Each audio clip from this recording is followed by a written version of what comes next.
Paper Hindi English दोनों language में देखने को मिलेगा। Hi everyone, I am Manish मोरा, वेलकम टू डिप्लोमा सॉल्यूशंस। तो आज के इस लेक्चर में हम 2025 में आया हुआ अप्लाइड केमिस्ट्री का क्वेश्चन पेपर में पूछे गए प्रश्नों को देखेंगे, जो कि नए सिलेबस का क्वेश्चन पेपर है। So let start now. So सबसे पहले मैं आप सभी को बता दूं कि सबसे ज़्यादा बैक अप्लाइड केमिस्ट्री में लगता है। ओके, तो यहाँ पे आप सभी को 60 नंबर का पेपर देखने को मिलेगा बोर्ड पेपर में, एंड जहाँ पे आप सभी को टाइम मिलेगा 3 आवर्स, 3 घंटे का टाइमिंग दिया जाएगा एंड 60 नंबर का क्वेश्चन पेपर होगा।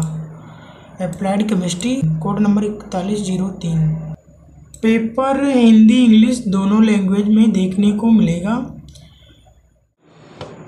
सो आइए पेपर को हिंदी अनुवाद में देखते हैं। नोट: सभी प्रश्नों के उत्तर दीजिए। परीक्षार्थियों को सलाह दी जाती है कि वह प्रश्न पत्र के दोनों अनुवादों में सांख्यिकीय आंकड़ों का विशेष रूप से मिलान कर लें। यदि हिंदी अनुवाद के किसी प्रश्न में किसी प्रकार की भिन्नता है तो परीक्षार्थी अंग्रेजी अनुवाद के अनुसार प्रश्न का उत्तर दें। परीक्षार्थियों के पेपर एवं मोबाइल फ़ोन के उपयोग की अनुमति नहीं है। ओके, तो यहाँ पे नोट में ये सब दिया है, पढ़ लेना। आइए प्रश्न को देखते हैं। भाग आ बहुविकल्पीय प्रश्न। किन्हीं 10 प्रश्नों के उत्तर दीजिए। भाग आ में आप सभी को 10 नंबर के क्वेश्चन देखने को मिलेंगे, जो कि एक नंबर का एक क्वेश्चन एक नंबर का होगा। ओके, आइए क्वेश्चंस देखते हैं। यहाँ पे एक क्वेश्चन एक नंबर के रहेंगे, 10 क्वेश्चन 10 नंबर के। ओके, किन्हीं 10 प्रश्नों के उत्तर दीजिए। आइए प्रश्न देखते हैं। यहाँ पे प्रश्न संख्या 1 है, n = 3 l = 1 के लिए किसी कोश में उपस्थित कुल इलेक्ट्रॉनों की संख्या है।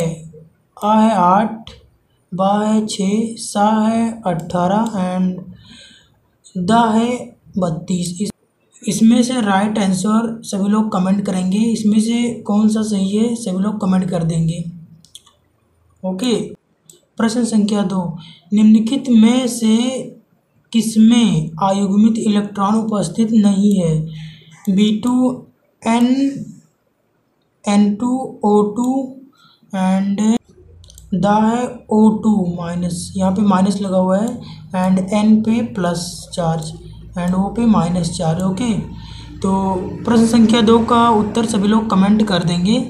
आइए प्रश्न संख्या 3 पे चलते हैं। प्रश्न संख्या 3 है, सोडियम का निष्कर्षण उसके हाइलाइट आयक से निम्न विधि द्वारा होता है। विद्युत अपघटन, चुंबकीय विधि, झाग प्लावन विधि, द्रव्यीय धावन। प्रश्न संख्या 3 का उत्तर सभी लोग कमेंट कर देंगे। प्रश्न संख्या 4, निम्न में से समबहुलक है। Nylon 6, Bakelite, nylon 66, polyurethane. प्रश्न संख्या 4 का उत्तर सभी लोग कमेंट कर देंगे। एंड प्रश्न संख्या 5 है, C4H10 में सिग्मा बांधों की संख्या है ... 13, 10, 4। प्रश्न संख्या 5 का उत्तर सभी लोग कमेंट कर देंगे। एंड प्रश्न संख्या 6, बेंजीन में C पर संकरण है sp3 sp2 sp। प्रश्न संख्या 6 का सभी लोग उत्तर कमेंट में जरूर बताएंगे। प्रश्न संख्या 7 है, आयन विनिमय प्रक्रिया में ... सोडियम को कैल्शियम तथा मैग्नीशियम से बदलता है। Zeolite, resin and bakelite. उत्तर सभी लोग कमेंट कर देंगे। प्रोड्यूसर गैस मिश्रण है ... CO+H2 CO2+N2 CO+N2। एक शब्द एक वाक्य में उत्तर दीजिए। आयस्क के सांद्रण के लिए द्रव्यीय धावन में ... टेबल का प्रयोग होता है। प्रश्न संख्या 10 है, हेमाटाइट आयस्क का ... विधि द्वारा सांद्रण होता है।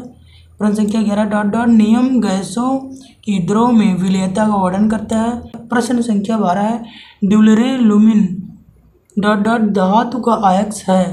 आइए नेक्स्ट क्वेश्चन पे चलते हैं। यहाँ पे भाग ब है अति लघु प्रश्न, जहाँ पे आप सभी को 5 प्रश्न करने हैं 2-2 नंबर के, ठीक है। नोट, किन्हीं 5 प्रश्नों के उत्तर दीजिए। प्रश्न संख्या 1 है पाउली का अपवर्जन सिद्धांत क्या है। प्रश्न संख्या 2, एस पी डी तथा एफ ऑर्बिटल के आकार क्या हैं। प्रश्न संख्या 3 है बैकलाइट प्लास्टिक के रूकलक लिखिए। प्रश्न संख्या 4 है संघनन बहुलकों के सूत्र सहित उदाहरण लिखिए। प्रश्न संख्या 5 है NH3 जल में क्यों विलय है। प्रश्न संख्या 6 किसी ईंधन के लिए कैलोरी मान की परिभाषा दीजिए। पाउली का अपवर्जन सिद्धांत क्या है, या तो ये आता है या फिर हुंड के अधिकतम बहुलता का नियम, ये लिखने को आता है। ओके, सो आइए नेक्स्ट देखते हैं। यहाँ पे प्रश्न संख्या 7 है ईंधन की ऑक्टेन संख्या से क्या तात्पर्य है। या तो ऑक्टेन संख्या पूछेगा या तो सीटेन। यहाँ पे भाग सा है, उतना क्लियर नहीं दिख रहा है बट मैं बता रहा हूँ। नोट, किन्हीं 8 प्रश्नों के उत्तर दीजिए। यहाँ पे 2.5 नंबर के क्वेश्चन हैं 8, जो कि 20 नंबर के हैं, जो कि सभी क्वेश्चन मिला के 20 नंबर के हैं एंड एक क्वेश्चन 2.5 नंबर का है। ओके, सो प्रश्न संख्या 1 है कारण बताइए NH3 में sp³ तथा BF3 में sp² संकरण है। प्रश्न संख्या 2 HC2 का अस्तित्व नहीं है, क्यों।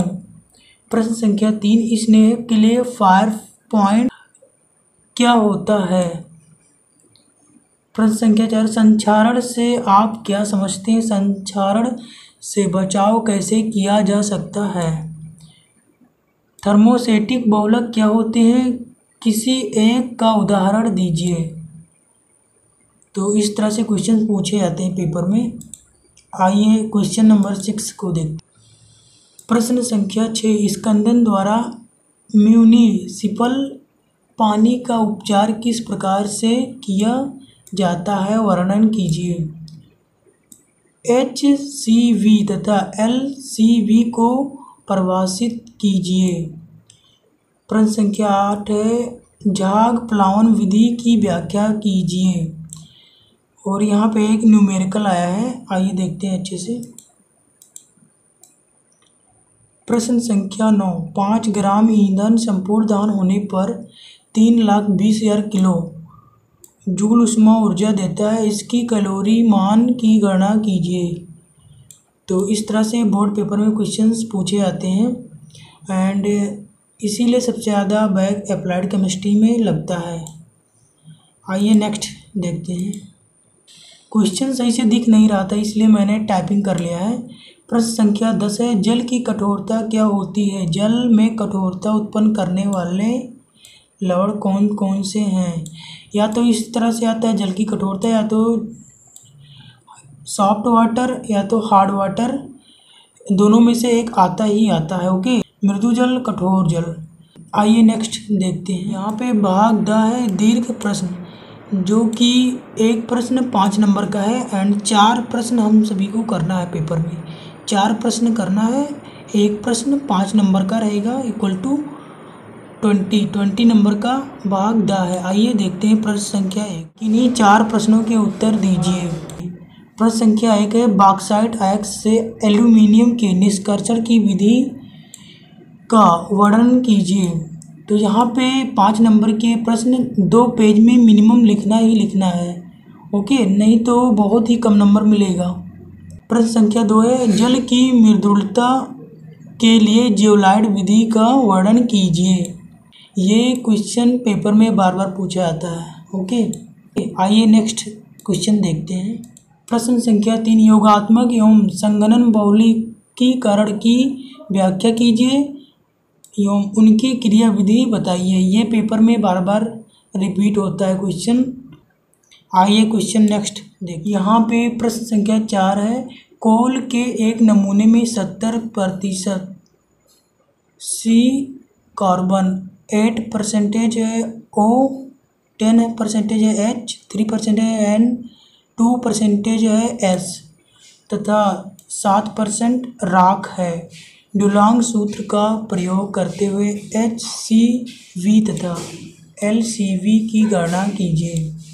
इस तरह से न्यूमेरिकल 5 नंबर में आते हैं। ओके, डुलोंग सूत्र पर आइए प्रश्न संख्या 5 देखते हैं। 0.2 एम्पेयर की विद्युत धारा को 50 मिनट तक प्रवाहित करने में 0.1978 ग्राम कॉपर जमा होता है।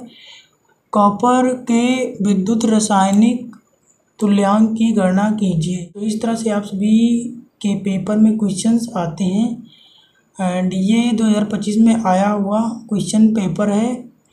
अच्छे से दिख नहीं रहा था इसलिए मैंने टाइप कर लिया था। ओके, एंड प्रश्न संख्या 6 है। 1 बिलियन जिसमें 2 ग्राम NaOH 500 ml बिलियन में घुला हुआ है की नॉर्मलता तथा मोलरता की गणना कीजिए। NaOH का अणुभार 40 दिया हुआ है। तो इस तरह से न्यूमेरिकल 5 नंबर में आते हैं और बहुत ही कम बच्चे इसे कर पाते हैं। इसीलिए इसमें बैक ज़्यादा लगता है। तो ये है क्वेश्चन पेपर 2025 का। ओके, नए सिलेबस पर आधारित है।